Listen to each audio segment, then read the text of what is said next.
Hello guys, আসসালামু আলাইকুম। আমি আজ এমন একটা মিষ্টি বানাবো যেটা কিনা বানাতে ছানা লাগবে না। প্রথমে আমি 1 কাপ গুঁড়া দুধ, 1 কাপ আটা নিয়ে নিচ্ছি। আবার 1 কাপ গুঁড়া দুধ, 1 কাপ আটা নিয়ে নিচ্ছি। এরপর বেকিং পাউডার না, বেকিং সোডাই দিতে হবে। তারপরে 1 চামচ ঘি দিয়ে আমি এটাকে মেখে দিব। ভালো করে মাখিয়ে নিব যাতে সবটুকু দুধ আটা মিশে যায় ভালো করে। এরপরে আমি দুধ দিয়ে একটা ডো বানিয়ে নেব।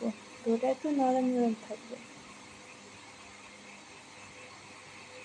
দেখেন ডোটা আমার এইভাবে হয়েছে, বেশি শক্ত না বেশি নরমও না।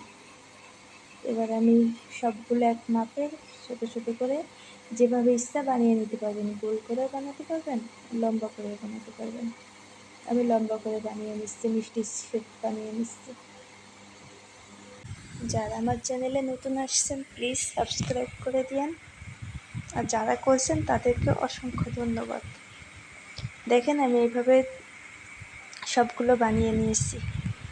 এরপর আমি কড়াইতে তেল দিয়ে আবারও হাতে ওগুলো একটু ডলা দিয়ে তারপর তেলে দিয়ে দিচ্ছি। নাড়াচাড়া দিয়ে সবগুলো ভেজে উঠিয়ে রাখবো। এরপর আমি চিনির শিরা দিয়ে নিব। 1 কাপ পরিমাণ চিনি দিব, পানি দিয়ে জাল দিয়ে তারপর মিষ্টিগুলো দিয়ে দেব।